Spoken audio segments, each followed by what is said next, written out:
विद्यार्थियों, आज हम पढ़ेंगे अमेरिका की कांग्रेस, यानी अमेरिका का विधानमंडल या व्यवस्थापिका। व्यवस्थापिका के संबंध में अमेरिका के संविधान की प्रथम अनुच्छेद की प्रथम उपधारा में लिखा गया है कि इसके अंतर्गत प्रदान की गई व्यवस्थापन संबंधी समस्त शक्तियां संयुक्त राज्य की कांग्रेस में निहित होंगी, जिनका निर्माण सीनेट और प्रतिनिधि सभा से मिलकर होगा।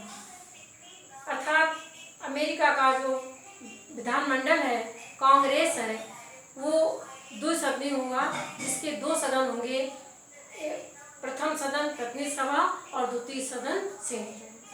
फिलाडेल्फिया में जब संविधान का निर्माण हो रहा था, उस समय सभी संविधान निर्माता इस बात पर एक मत थे कि अमेरिका की व्यवस्थापिका जो है वो द्विसदनीय होनी चाहिए। लेकिन उनके बीच मतभेद इस बात पर था कि दोनों सदनों के निर्माण का आधार क्या हो।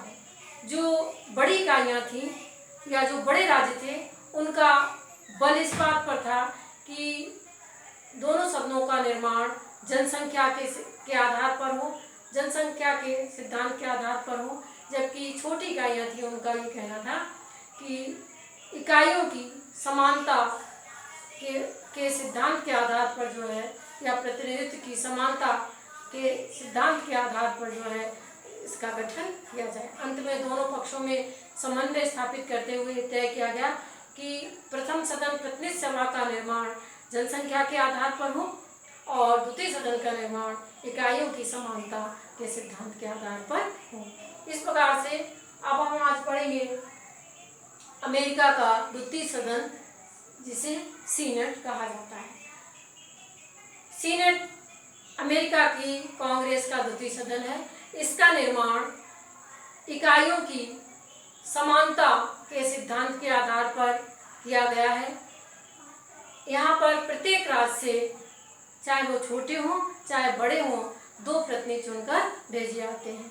अमेरिका के संविधान के 5वें अनुच्छेद में स्पष्ट रूप से लिखा गया है कि किसी भी राज्य को उसे सीनेट में प्राप्त प्रतिनिधित्व की समानता के सिद्धांत से जब तक वंचित नहीं किया जा सकता है, जब तक कि वह राज्य ऐसी इच्छा व्यक्त न करे।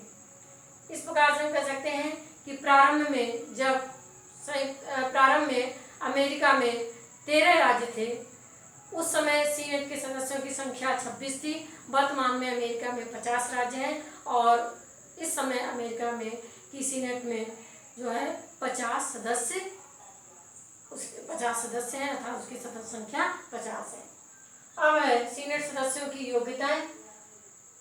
योग्यताओं में सबसे पहली योग्यता है कि उसकी आयु 35 वर्ष की हो, वह उस राज्य का निवासी हो जहाँ से वो सीनेट में प्रतिनिधित्व करना चाहता है, या जिस राज्य का वो सीनेट में प्रतिनिधित्व करना चाहता है।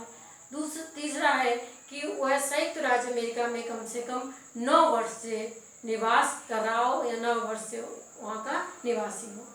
अब है कि सीनेट का निर्वाचन, प्रारंभ में सीनेट का निर्वाचन जनता के द्वारा प्रत्यक्ष रूप से किया जाता था।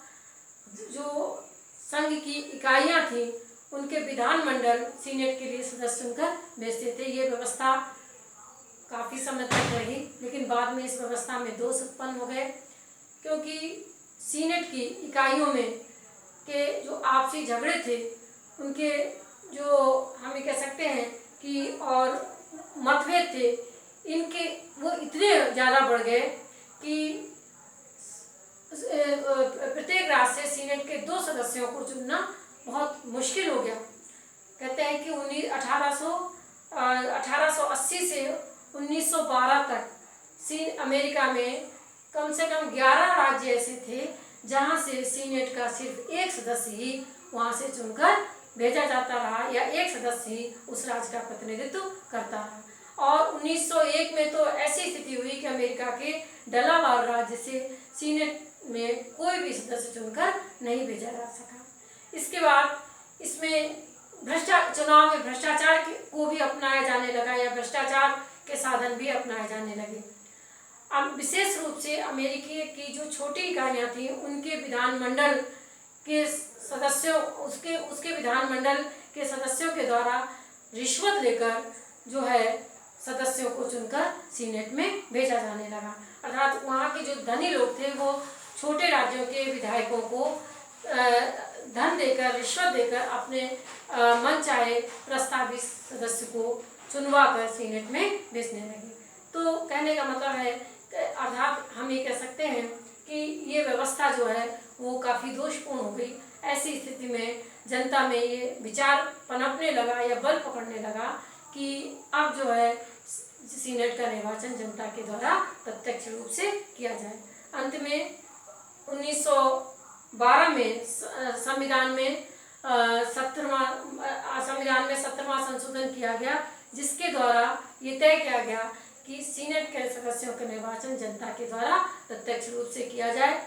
और 1913 में ये संशोधन पास हो गया और उस समय से लेकर अब तक ये प्रथा चली आ रही है और अब जनता के द्वारा प्रत्यक्ष रूप से इसका निर्वाचन होने लगा। इसलिए सीनेट का महत्व भी प्रतिनिधि सभा के समान ही हो गया। अगला है कार्यकाल।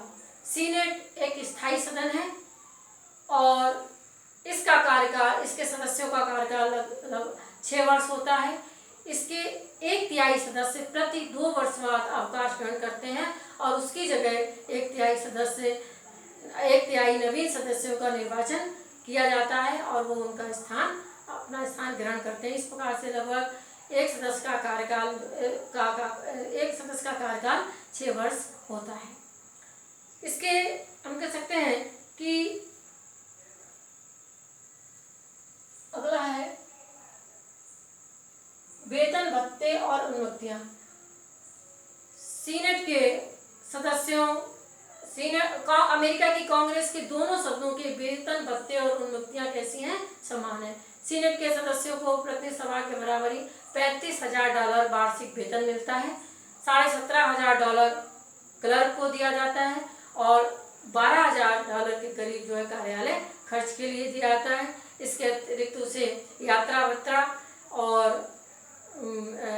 भत्ता दिया जाता है। इसके साथ ही साथ उसे चिकित्सा भत्ता दिया जाता है, चिकित्सा की सुविधाएं दी जाती हैं, टेलीफोन सुविधाएं दी जाती हैं और इसके अलावा हम कह सकते हैं कि उन्मुक्तियों के रूप में सीनेट के सदस्यों को जो है सदन में उनके द्वारा कही गई बातों के लिए जो उनके खिलाफ कोई कार्रवाई नहीं की जा सकती है, उनके खिलाफ कोई मुकदमा नहीं चलाया जा सकता है। अर्थात कहने का मतलब यह है कि सीनेट के सदस्यों को सदन में बोलने की स्वतंत्रता मिली हुई है, उनके खिलाफ कोई कानूनी कार्रवाई नहीं की जा सकती है। अगला है अधिवेशन। सीनेट के दोनों सदनों का अधिवेशन एक साथ प्रारंभ होता है और एक साथ समाप्त होता है। तो इस प्रकार से 3 जनवरी दोपहर से प्रतिनिधि सभा के साथ ही सीनेट का अधिवेशन प्रारंभ होता है और स्थगन जो है के संबंध में दोनों सदन आपस में मिलकर तिथि तय करते हैं और दोनों सदनों का स्थगन जो है एक साथ किया जाता है। यह अधिवेशन सामान्यतः जुलाई में समाप्त होता है। यदि दोनों सदनों में अधिवेशन के स्थगन की तिथि के संबंध में कोई मतभेद उत्पन्न हो जाता है तो ऐसी स्थिति में स्थगन की तिथि अमेरिका के राष्ट्रपति के द्वारा तय की जाती है। इस अधिवेशन जो है युद्ध काल या कोई संकट काल उत्पन्न होता है तो ऐसी स्थिति में इसके अधिवेशन को आगे भी बढ़ाया जाता है। इसके अलावा अमेरिका के राष्ट्रपति को भी सीनेट का विशेष अधिवेशन बुलाने का भी अधिकार है। सभापति। अमेरिका का जो उपराष्ट्रपति होता है वो सीनेट का सभापति होता है। वह सीनेट का सदस्य नहीं होता है, लेकिन उसे सीनेट का सदस्य नहीं होता है, इस नाते उसे सीनेट में मतदान का अधिकार भी नहीं होता है। वह प्रतिनिधि सभा के अध्यक्ष की तुलना में सीनेट की कार्रवाइयों को बहुत ही कुशलता के साथ या निष्पक्षता के साथ संपादित करता है। सामान्यतः सीनेट के सदस्य अमेरिकी राजनीति के बहुत वरिष्ठ और अनुभवी सदस्य होते हैं, इसलिए सभापति को अपनी शक्तियों को प्रयोग करने का अपनी शक्तियों को प्रयोग करने की जरूरत नहीं पड़ती है। अमेरिका में सभी सदस्यों को उसी क्रम में बोलने का अवसर दिया जाता है जिस क्रम में वो बोलने के लिए उठे होते हैं। इसके साथ ही साथ अमेरिका के उपराष्ट्रपति को सामान्यतः मतदान का अधिकार नहीं होता है, लेकिन यदि किसी भी विषय के संबंध में बराबर मत आते हैं तो ऐसी स्थिति में, या हम कह सकते हैं जब टाई हो जाते हैं, तो ऐसी स्थिति में उसे निर्णायक मत देने का अधिकार होता है। इसके अतिरिक्त सीनेट का एक सामयिक अध्यक्ष भी होता है, चुना जाता। सीनेट अपना एक सामयिक अध्यक्ष जो है चुनने का अधिकार होता है। ये बहुमत दल का मनोनीत सदस्य होता है। जब सीनेट का सभापति जो है अनुपस्थित होता है, उसकी उपस्थिति में सीनेट की अध्यक्षता करता है। चूंकि ये सीनेट का सदस्य होता है, इसलिए उसे मतदान का भी अधिकार होता है और वो सीनेट की कार्यवाहियों में भाग भी लेता है। इसके अतिरिक्त सीनेट के अन्य पदाधिकारी भी होते हैं, जैसे हम कह सकते हैं सीनेट में बहुमत दल का नेता होता है, दलीय सचेतक होते हैं, सचिव होते हैं, सार्जेंट एट आर्म्स होते हैं जो सुरक्षा गार्ड के कहलाते हैं। इसके साथ ही साथ वहाँ पर जो है सदन का लिपिक भी होता है। अगला है फिलिबस्टर।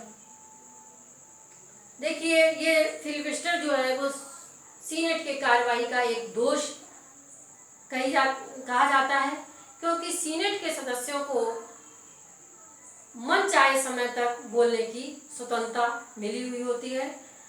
यदि वाद विवाद आरंभ होने से पूर्व समय पर प्रतिबंध के संबंध में यदि कोई वहाँ पर पूर्व में कोई समझौता न हो जाए, तब तो जो है सीनेट के सदस्यों को जो है मनचाहे समय तक बोलने का अधिकार मिला रहता है। वहाँ